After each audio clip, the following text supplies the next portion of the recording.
Hi everyone, I am Mukesh Kumar, Assistant Professor of Economics.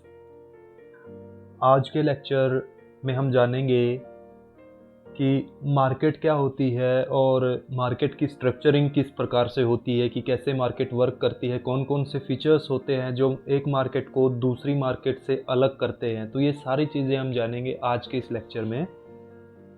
इस lecture के and में, by the end of this lecture, आप समझ पाओगे कि एक मार्केट मैकेनिज्म कैसा होता है, कौन कौन सी उसकी स्पेसिफिकेशन है। आप बहुत अच्छे तरीके से इन सारी चीज़ों के बारे में जान पाओगे। तो चलिए अपने लेक्चर को स्टार्ट करते हैं मार्केट स्ट्रक्चर को। तो देखिए, सबसे पहले हम बात करते हैं मार्केट की, कि मार्केट क्या होती है।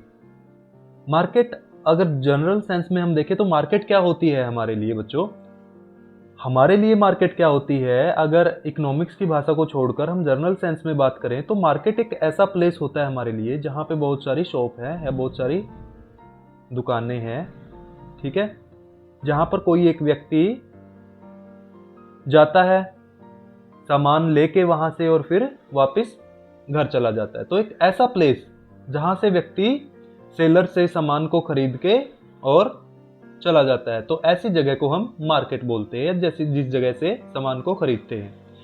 तो देखिए बच्चों, इकोनॉमिक्स में इसका मतलब थोड़ा सा अलग है। तो देखिए, पहले डेफिनेशन जान लेते हैं कि मार्केट होता क्या है। मार्केट इज ए डेफिनेशन देख लेते हैं कि मार्केट क्या होती है। Market is a place, market एक ऐसा प्लेस है where two parties can facilitate one another with the exchange of good and services. तो यहाँ पे हमें दो बातें पता चली है। एक ऐसा प्लेस जहां पे दो पार्टी एक दूसरे को फैसिलिटेट करती है, किसमें, जो वस्तुओं का एक्सचेंज करके, good exchange of good and services, ठीक है। तो एक ऐसे प्लेस को हम मार्केट बोलेंगे जहां पे दो पार्टी मिलती है और वो वस्तु और सेवाओं का आदान प्रदान करती है, ठीक है बच्चों। अब देखिए, मैंने बताया था कि जनरल सेंस में हम मार्केट को क्या मानते हैं, कि ऐसा प्लेस जहां पे शॉप्स वगैरह और हम वहां पे जाके खरीदारी करके आते हैं, सॉरी। बट इन इकोनॉमिक्स यहां पे मार्केट का मतलब थोड़ा सा अलग है। मार्केट का मतलब यहां पे थोड़ा अलग है। मार्केट यहां पे क्या है, मार्केट फिजिकल भी हो सकती है और वर्चुअल। वर्चुअल मीन ऑनलाइन भी हो सकती है, ठीक है ना। मार्केट इस प्रकार की भी हो सकती है जो कि फिजिकल है, हम वहां पे आमने सामने फेस टू फेस सेलर और बायर मिलते हैं और सामान का एक्सचेंज होता है। बट वर्चुअल भी मार्केट हो सकती है। तो मार्केट हम ये नहीं है कि सिर्फ एक स्पेशल प्लेस है कोई, वो वर्चुअल भी हो सकता है, ऑनलाइन भी हो सकता है। जैसे कि बहुत सारी साइट है, ऑनलाइन शॉपिंग साइट है, जहां से हम, जैसे अमेजोन हो गया, फ्लिपकार्ट हो गया, तो इस तरीके की बहुत सारी ऑनलाइन शॉपिंग साइट है जहां से बायर सामान को खरीद सकता है बिना फेस टू फेस हुए सेलर के। तो यहां पे क्या होता है कि जैसे कोई एक बायर है, वो ऑर्डर प्लेस करता है कोई सामान के लिए, और एक तरफ सेलर बैठा है जो हम फिजिकली मिलते नहीं है, जैसे बायर और सेलर होते हैं। तो जैसे ही अमेजन साइट पे या फ्लिपकार्ट साइट पे हमने ऑर्डर प्लेस किया, तो ये सेलर के पास ऑर्डर चला जाता है अपने आप, और सेलर अमेजन के थ्रू हमें वो सामान सप्लाई कर देता है और हम अमेजन के थ्रू इसको पेमेंट कर देते हैं। तो इस तरीके से वर्चुअल मार्केट भी होती है। आई होप कि आप मार्केट का कॉन्सेप्ट समझ गए होंगे। तो अब चलते हैं हमारे नेक्स्ट पॉइंट पर। हमारा नेक्स्ट पॉइंट है कि भाई मार्केट तो ठीक है, अब मार्केट में स्ट्रक्चरिंग कैसे होती है, स्ट्रक्चर क्या है मार्केट का, तो वो देख लीजिए कि मार्केट का स्ट्रक्चर कैसे होता है, कितने प्रकार का होता है। देखिए, मार्केट में दो प्रकार की स्पेशल मार्केट होती है। वैसे परफेक्ट कंपटीशन होता है और एक होता है इम्परफेक्ट कंपटीशन, ठीक है। अब आगे इन परफेक्ट कंपटीशन फर्दर तीन पार्ट में डिवाइड हो जाता है, आगे तीन पार्ट में ये बंट जाता है।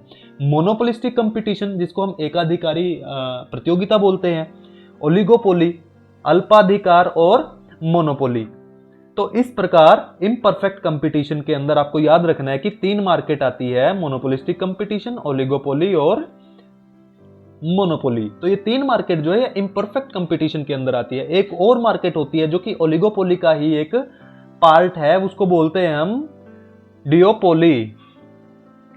डिओपोली एक मार्केट है जिसमें कि दो सेलर होते हैं, उसको डिओपोली बोलते हैं। तो ऐसी मार्केट ओलिगोपोली का ही एक पार्ट है, तो उसी के अंदर हम इसको रखेंगे, हम अलग से नहीं पढ़ेंगे।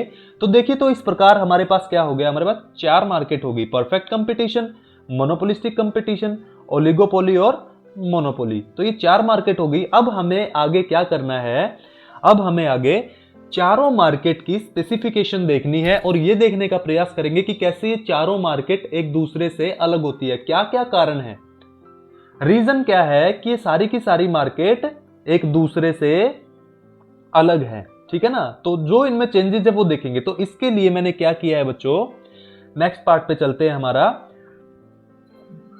अपनी चारों जो मार्केट है, perfect competition market, monopolistic market, oligopoly और मोनोपोली, चारों मार्केट के मैंने यहां पे चार चार पॉइंट लिए हैं। चार चार पॉइंट किस बेस पे लिए हैं, मैंने यहां पे सिर्फ 4 पॉइंट लिए हैं और चारों पॉइंट चारों मार्केट के लिए है, ताकि आपको अच्छे तरीके से समझ में आ सके, आप अंडरस्टैंड कर सको, चीजों को अच्छे तरीके से रिलेट कर सको और इकोनॉमिक्स इजी हो जाए आपके लिए। मार्केट का चैप्टर इजी है, वैसे ज्यादा हार्ड नहीं है, थोड़ा सा आपको समझने की जरूरत है। तो देखिए, 4 पॉइंट मैंने क्या क्या लिए हैं। फर्स्ट मैंने नंबर ऑफ फर्म को लिया यहां पे, कि फर्म के नंबर देखेंगे हम, प्रोडक्ट देखेंगे सभी मार्केट में कि प्रोडक्ट का क्या हाल है, एक देखेंगे हम एंट्री कैसे होती है फर्म की, और एंड एग्जिट कैसे होता है, और फोर्थ पॉइंट हम प्राइस से देखेंगे कि प्राइस कंट्रोल कैसे है। तो ये 4 पॉइंट हम देखेंगे चारों मार्केट के। तो चलिए पहले स्टार्ट करते हैं परफेक्ट कंपटीशन से बच्चों। परफेक्ट कंपटीशन मार्केट और उसके फीचर देखते हैं। तो यही फीचर है जो इनको परफेक्ट कंपटीशन बनाता है। एक मार्केट, पहला पॉइंट हमारा देख लेते हैं, एक मार्केट परफेक्ट कंपटीशन कब कहलाएगी, जब वहां पे लार्ज नंबर ऑफ बायर, खरीदने वाले, और सेलर, बेचने वाले, क्रेता और विक्रेता, लार्ज नंबर में अगर बायर और सेलर है तो वो मार्केट हमारी परफेक्ट कंपटीशन कहलाएगी। सेकंड पॉइंट ले लेते हैं कि लार्ज नंबर ऑफ बायर और सेलर तो होना ही चाहिए, साथ के साथ में होमोजीनियस प्रोडक्ट होना चाहिए। होमोजीनियस, होमो का मतलब क्या होता है बच्चों, जहां पे भी वर्ड होमो आ जाए उसका मतलब होता है समान, एक प्रकार का, समरूप। ठीक है, समान या एक समरूप, एक रूप का। होमोजीनियस का मतलब है समरूप प्रोडक्ट, समरूप प्रोडक्ट या उत्पाद। तो देखो, परफेक्ट कंपटीशन मार्केट वो मार्केट होती है जहां पे प्रोडक्ट होमोजीनियस हो, प्रोडक्ट समरूप हो, सारी की सारी जितनी भी फर्में हैं, मान लो 5000 फर्म है एक मार्केट के अंदर, तो 5 के 5000 एक ही उत्पाद बेच रही है, एक ही प्रकार का, उसमें कोई भी चेंज नहीं है, ना क्वालिटी में, ना साइज में, किसी में कोई चेंज नहीं है। ठीक है बच्चों, अब प्रोडक्ट देखिए क्या होता है, प्रोडक्ट क्या होता है परफेक्ट कंपटीशन में, फ्रूट एंड वेजिटेबल, ये एक ऐसी मार्केट है आज के इस वर्ल्ड में जहां पर हम लागू कर सकते हैं परफेक्ट कंपटीशन का कॉन्सेप्ट थोड़ा बहुत।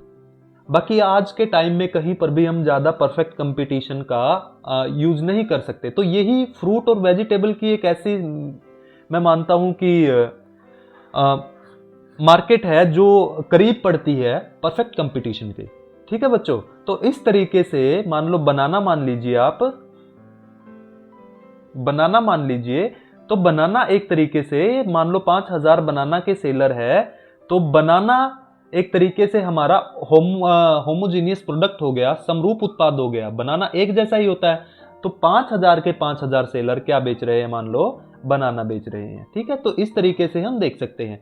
थर्ड पॉइंट पे आते हैं अपना, परफेक्ट कंपटीशन मार्केट वो मार्केट होती है जहां पे फ्रीडम होती है, फर्म को स्वतंत्रता होती है कि जब चाहे वो एंट्री कर जाए और जब चाहे वो मार्केट से एग्जिट कर जाए, जब चाहे वो मार्केट में एंट्री कर जाए और जब चाहे वो बाहर निकल जाए। तो अगर ये गुण है तो वो परफेक्ट कंपटीशन के अंडर आता है। अब फोर्थ हमारा जो पॉइंट है प्राइस के रिगार्डिंग है कि प्राइस पर क्या कंट्रोल है। तो देखिए बच्चों, जब परफेक्ट कंपटीशन मार्केट की हम बात करते हैं तो प्राइस पर फर्म का कोई कंट्रोल नहीं होता है, no control over price. Perfect competitive market में जो फर्म है उसका प्राइस पर कोई कंट्रोल नहीं होता। इसके लिए हम एक वर्ड यूज कर सकते हैं जो होता है प्राइस टेकर। प्राइस टेकर मतलब मार्केट के अंदर जो प्राइस चल रहा है उसी प्राइस पर सामान को ये फर्में बेचती है। अब क्यों बेचती है, प्राइस पर कंट्रोल क्यों नहीं है, वो मैं आपको बताता हूं। अब मैंने कहा कि 5000 सेलर हैं, 5000 उत्पादक है जो सामान बेचते हैं, ठीक है, विक्रेता है जो सामान को बेचते हैं, ठीक है। तो अब ये 5000 में से ये मान लो कि 50 रुपए प्रति दर्जन के हिसाब से आपको केले बेच रहे हैं। अब क्या हुआ, मान लो उनमें से 5000 में से कोई एक उत्पादक जो है वो क्या हो गया, उसने क्या कहा कि मैं 60 रुपए में क्या बेचूंगा, 60 रुपए प्रति दर्जन में केले बेचूंगा। अब ये तो 60 रुपए प्रति दर्जन के रेट से बेच रहा है और इसके अलावा 4999 ऐसे उत्पादक या सेलर है जो 50 रुपए के रेट से बेच रहे हैं। तो जब उपभोक्ता की बात आती है, अगर हम उपभोक्ता के पर्सपेक्टिव से सोचते हैं, कंज्यूमर के पर्सपेक्टिव से सोचते हैं, तो हम सामान किससे खरीदेंगे? जो 4999 फर्म है जो 50 रुपए के रेट से हमें सामान दे रही है, हम उसी से खरीदेंगे। तो उत्पादक का जो ये एक उत्पादक है जो 60 रुपए में अपने सामान को बेच रहा है, उसकी सेल नहीं होगी, तो वो फिर से क्या हो जाएगा, अपने प्राइस को 50 रुपए कर देगा। तो इस तरीके से हम कह सकते हैं कि जो फर्म होती है, फर्म का जो साइज होता है वो बहुत ही छोटा होता है, स्मॉल साइज की फर्म होती है, तो इसीलिए वो ज्यादा इंपैक्ट नहीं डालती है मार्केट के ऊपर, तो वो इतना बड़ा डिसीजन नहीं ले सकती प्राइस को कम ज्यादा करने का। तो इसलिए हम कह सकते हैं कि प्राइस पर फर्म का कंट्रोल नहीं होता परफेक्ट कंपटीशन में। तो देखिए ये आपके 4 फीचर है, अगर ये 4 फीचर होंगे तो ये मार्केट परफेक्ट कंपटीशन कहलाएगी। देखो बच्चों, मार्केट के परफेक्ट कंपटीशन मार्केट के फीचर और भी है, ठीक है, तो हम यहां पे सिर्फ ये 4 फीचर कर रहे हैं। जब हम नेक्स्ट अपनी वीडियोस बनाएंगे परफेक्ट कंपटीशन के ऊपर अलग वीडियो आएगी, मोनोपोलिस्टिक के ऊपर, मोनोपोली के ऊपर और ओलिगोपोली के ऊपर अलग अलग सेपरेट वीडियो आएगी, तो वहां हम इनका ज्यादा अच्छे तरीके से इनके ऊपर हम बात करेंगे।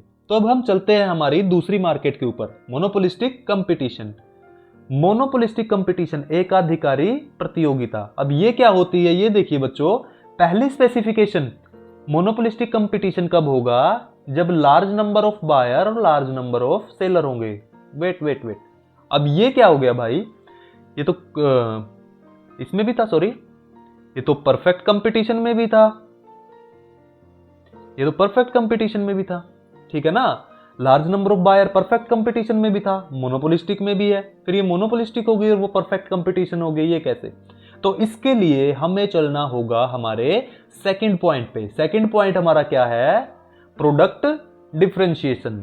अब देखो बच्चों क्या हो गया, परफेक्ट कंपटीशन में क्या था,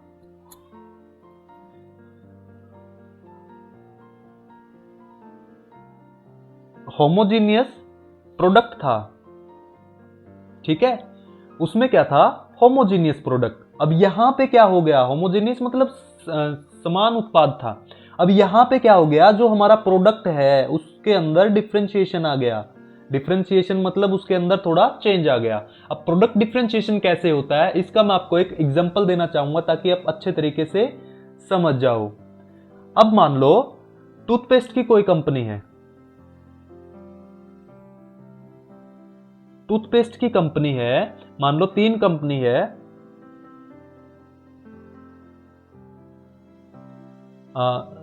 सॉरी 3 कंपनी है कोई, एक का उत्पाद है कोलगेट, एक का है पेप्सोडेंट और एक का है कुछ भी मान लो, वीको मान लो, ठीक है। तो ये 3 उत्पाद है, अब तीनों को अलग अलग करके कैसे बेचेंगे। कोलगेट वाला बोला भाई हमारे टूथपेस्ट में नमक है, एडवर्टाइजमेंट देखी होगी आपने कि आपके टूथपेस्ट में नमक है, तो यही है कि कोलगेट में क्या है, नमक है। पेप्सोडेंट में वो बोलते हैं कि नीम है भाई, और विको वाले बोलते हैं कि हमारे वाले में बबूल है। तो इस तरीके से कंपनी ने क्या कर दिया, जो फर्म थी उन्होंने क्या कर दिया कि अपना जो प्रोडक्ट है, अब सारे के सारे काम क्या करते हैं भाई, ये टूथपेस्ट का काम क्या होता है, दांतों को साफ करना, दांतों की सफाई करते हैं ना। बट इनको क्या कर दिया कंपनीज ने, थोड़ा सा इनमें चेंज करके प्रोडक्ट को डिफरेंशिएट कर दिया। किसी ने कोलगेट बना दिया, किसी ने पेप्सोडेंट बना दिया और किसी ने वीको बना दिया कि मेरे वाले में ये है, मेरे वाले में ये, और इनका रेट कर दिया। जैसे मैं 50 का दूंगा भाई, ये कोलगेट 50 की है, पेप्सोडेंट मान लो 60 की है, ये मान लो 40 की है, ठीक है। तो इस तरीके से इन्होंने प्राइस को भी डिफरेंशिएट कर दिया, क्योंकि प्रोडक्ट को डिफरेंशिएट हो गया ना, तो प्राइस वो कर सकते हैं थोड़ा बहुत। तो इसका लिंक आप यहां पे बना सकते हैं कि थोड़ा बहुत वो कंपनी क्या रहती है, कंट्रोल करती है प्राइस को। तो अपने एक बार तीसरे पॉइंट पर चल लेते हैं। आई होप को आपको ये समझ में आ गया होगा प्रोडक्ट डिफरेंशिएशन का। अब देखिए तीसरा पॉइंट क्या है, freedom of entry and exit. अब मोनोपोलिस्टिक कंपटीशन में भी स्वतंत्रता होती है फर्मों को कि वो कभी भी एंट्री कर सकती है और कभी भी एग्जिट कर सकती है, जब चाहे एंट्री कर ली, जब चाहे वो मार्केट से बाहर हो गई। तो ये भी आपका आप देखोगे कि परफेक्ट कंपटीशन से मिलता है, ठीक है। तो एक तो ये अलग हो गया हमारा सेकंड पॉइंट, परफेक्ट कंपटीशन से अलग बनाता है ना इसको, मोनोपोलिस्टिक को। और दूसरा हो गया, दूसरा पॉइंट हमारा जो है, जो अलग बनाता है इसको, वो है प्राइस को लेकर कि प्राइस पर क्या कंट्रोल है।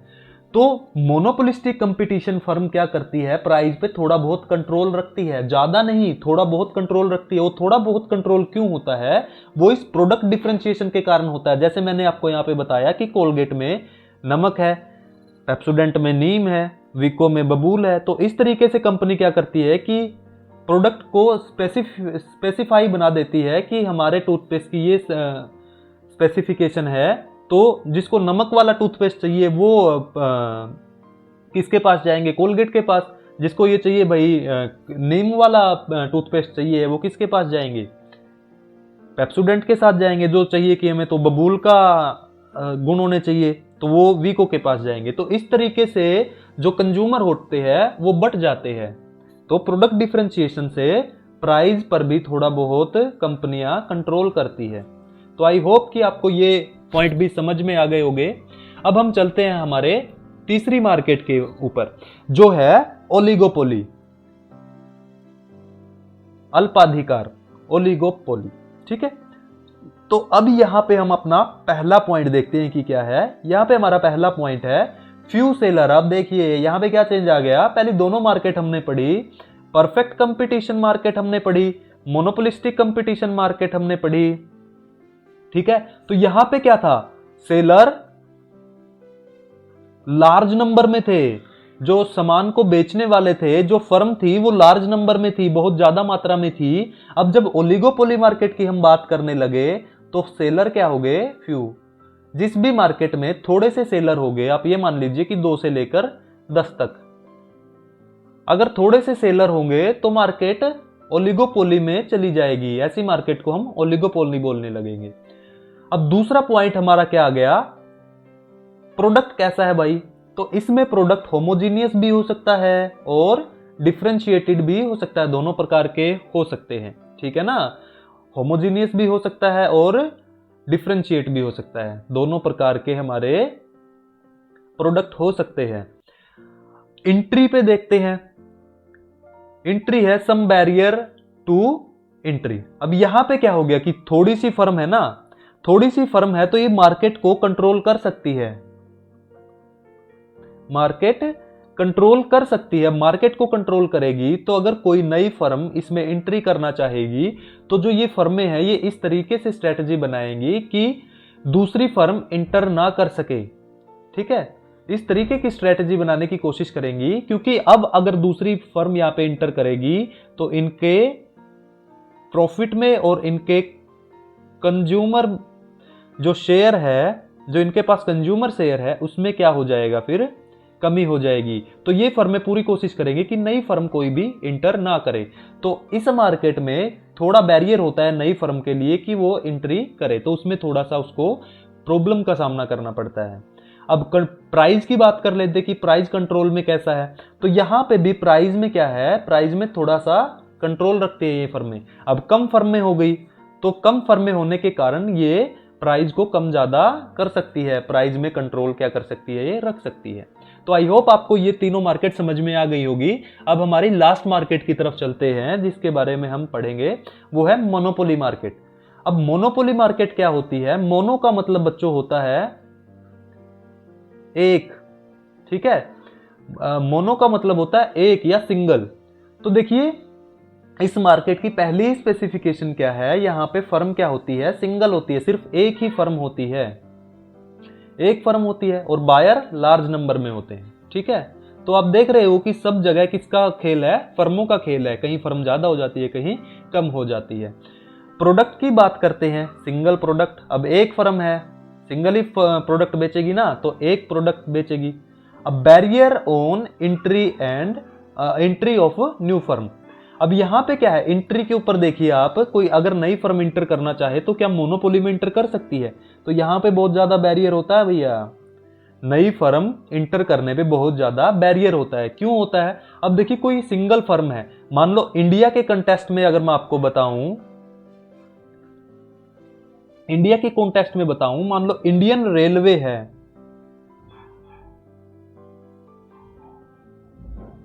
इंडियन रेलवेज है, तो इसकी हमारे इंडिया में क्या है? मोनोपोली है इंडियन रेलवे की। क्या आपको कोई दूसरी रेल दिखती है कि कहीं दूसरी कंपनी की रेल चल रही हो इंडियन रेलवे के अलावा? तो इंडियन रेलवे क्या है? एक तरीके से मोनोपोली फर्म है हमारी गवर्नमेंट ऑफ इंडिया की, ठीक है। तो यहां पे क्या कोई दूसरी फर्म इंटर कर जाएगी?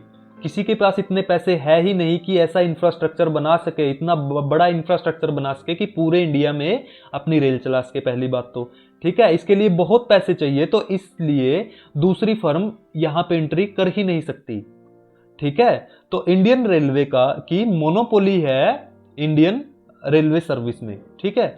अब प्राइस की बात कर लेते हैं। फुल कंट्रोल होता है भैया, जब मोनोपोली की बात आती है तो प्राइस पे फुल कंट्रोल होता है। फुल कंट्रोल कैसे होता है? तो इसको हम एक टर्म यूज करते हैं, प्राइस मेकर। तो मोनोपोली को हम प्राइस मेकर भी बोलते हैं, मोनोपोली को प्राइस मेकर भी बोलते हैं क्योंकि ये प्राइस बनाता है। अब मान लीजिए मैं आपको एक एग्जांपल देता हूं, फुल कंट्रोल कैसे होता है। अब आप मान लो चंडीगढ़ से दिल्ली रोज रेलवे में सफर करते हो, चंडीगढ़ टू दिल्ली, दिल्ली टू चंडीगढ़, और आपके मान लो इस सफर में 400 रुपीज, सॉरी 400 ज्यादा हो गए, मान लो अप्रोक्सीमेटली 200 रुपए आपके खर्च होते हैं आने जाने में। अब इंडियन रेलवे ने क्या कर दिया कि किराया 200 रुपए से बढ़ाकर 300 रुपए कर दिया कि अब चंडीगढ़ टू दिल्ली और दिल्ली टू चंडीगढ़ अगर आप आओ जाओगे तो आपको 300 रुपए देने पड़ेंगे। तो क्या आप किसी दूसरी जगह शिफ्ट कर सकते हो? नहीं कर सकते, क्योंकि आपके पास कोई विकल्प है ही नहीं, कंज्यूमर के पास कोई विकल्प ही नहीं है, कोई दूसरा ऑप्शन ही नहीं है। तो इसीलिए वो क्या करेगा? 300 रुपए भी देगा, ठीक है। तो इस तरीके से हम क्या कह सकते हैं कि मोनोपोली फर्म क्या होती है? प्राइस मेकर, वो अपना प्राइस खुद डिसाइड करती है, प्राइस के ऊपर फुल कंट्रोल हो गया ना। तो इस तरीके से ये हमारी मोनोपोली मार्केट होगी। अब इनके ऊपर हम ज्यादा डिटेल में, इनके जब सेपरेट लेक्चर आएंगे वहां पे देखेंगे इनकी क्या क्या स्पेसिफिकेशन है, कैसे ये अपने प्राइस को डिसाइड करती है, कैसे ये अपने उत्पादन को डिसाइड करती है कि कितना हम प्रोडक्शन करेंगे। तो ये सारी बातें हम अपने आने वाले लेक्चर्स में पढ़ेंगे। तो अभी के लिए बच्चों ये लेक्चर हम यहीं पे समाप्त करते हैं। देखो बच्चों, समझ के पढ़ना जरूरी है। जब आप अच्छे तरीके से समझ के इकोनॉमी को रियल लाइफ से कनेक्ट करके पढ़ोगे, चीजों को रियल लाइफ में देखने की कोशिश करोगे, क्योंकि इकोनॉमिक्स एक सोशल साइंस भी है, ठीक है। तो इकोनॉमिक्स एक सोशल साइंस है, मतलब सोसाइटी से जुड़ी हुई साइंस है। तो सोसाइटी से जोड़कर ही इसको पढ़ना चाहिए। जब तक आप इसको सोसाइटी से जोड़कर नहीं पढ़ोगे आप समझ नहीं सकते। तो बच्चों समझकर पढ़ोगे तभी आगे बढ़ोगे, तो समझकर पढ़ना जरूरी है। तो इसी के साथ आज का अपना ये लेक्चर हम यहाँ पे समाप्त करते हैं। मिलेंगे नेक्स्ट लेक्चर में बच्चों। Thank you.